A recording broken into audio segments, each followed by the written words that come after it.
Motivation para sa NANGANGAAP. Maka punta dito sa South Korea. Magandang gabi sa inyo. Natalito ako bago ko matulog. Magmimensahe muna ako. Ang kunti lang. Ah, para dyan sa mga kagaya ko nangangarap din na yung mga may pangarap sa buhay. Nakala natin wala na tayong chance.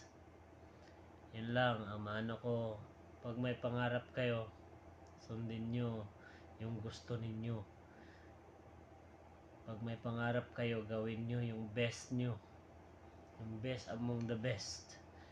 Kasi hindi yung ibang tao ang gagawa nun, hindi yung ibang tao ang tutupad nun. Kumbaga yung ibang tao nun ay ginigiya lang kayo, ginaguide lang kayo kung paano ang mga dapat gawin. At saka yung mga discrimination ng ibang tao, hindi natin maiwasan yan, yung may mga panirang puri, yung may mga against sa mga gusto mong gawin. Kaya lang sa panahon ngayon, ikaw ang masusunod.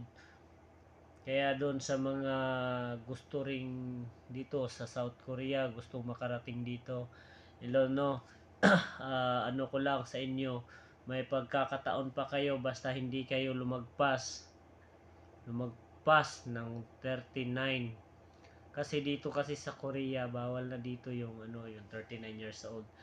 Halimbawa, nagumpisa kang mag-exam ng mag-aral ng Korean language is 36 ka na. Hindi pa huli ang lahat. Kaya kasi 36 or 37, halimbawa 37 ka na nag-aral, hindi pa huli ang lahat hanggat may pag-asa pa na hindi ka pa lumagpas ng 38. Kasi posibilidad naman na sa 37 mo na yan, makapag-exam ka pa, may exam pa.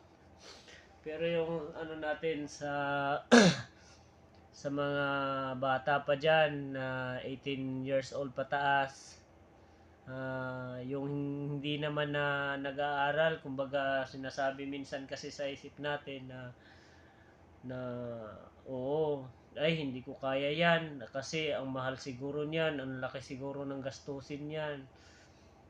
Ano lang, baga think positive lang kasi lahat ng nakarating ng South Korea, hindi naman lahat may pera, hindi naman lahat may talagang may kakayanan. Kasi kagaya ko, walang-wala talaga ako nung pumunta ako ng South Korea. Kaya diyan sa mga aspirant natin na nangarap din na mag-aral, hindi alam kung paano, kung ano ang gagawin, hindi alam kung saan pupunta, hindi alam kung sino ang lalapitan, hindi alam kung saan hahanap ng pera. Hello mga idol, ang ko lang mga idol, diyan sa Jensan, lalo sa Jensan, meron daw silang branch sa Jensan, Davao, Cebu, meron silang mga branch. Yung Daewon Korean Learning Center, meron dyan na sa Jensan. Kailangan libre lang yun, hindi pala libre, kumbaga may bayad siya, pero ang bayad nun pag nandito ka na mismo sa Korea. So pag halimbawa nag-aaral ka pa lang, wala pa pong babayaran. Kaya mga idol, sa mga gusto dyan na malalong lalo na sa mga may trabaho, lalo na yung may mga trabaho dyan, pwede yun kasi gawa nga ng ang klase naman hanggang lang 6 to 9 ng gabi po. Kaya po habang may pagkakataon pa po kayo mag-aral na po kayo kasi bibihira lang po yung mga chances, bibihira lang po yung mga bagay na darating na hindi na tayo kailangan na gumastos ng malaki kasi nandyan yung eskwelahan na magpaaral sila ngayon. Dito ka na magbayad pag nandito ka na, pero pag habang nag-aaral ka pa lang, wala ka pa pong babayaran. At saka guarantee din po yun, gawa nga ng Koreano din yung may-ari ng school.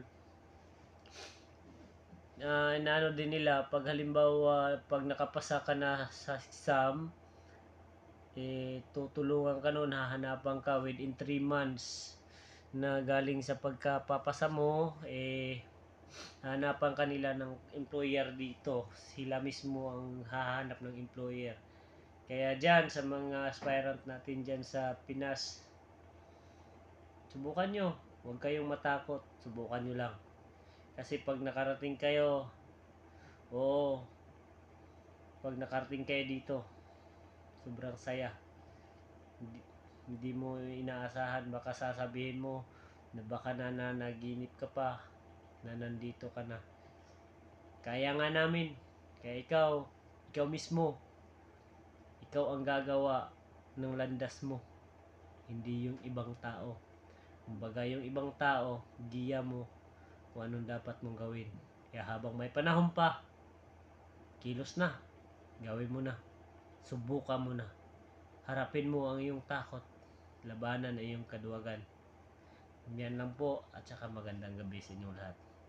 God bless mga idol.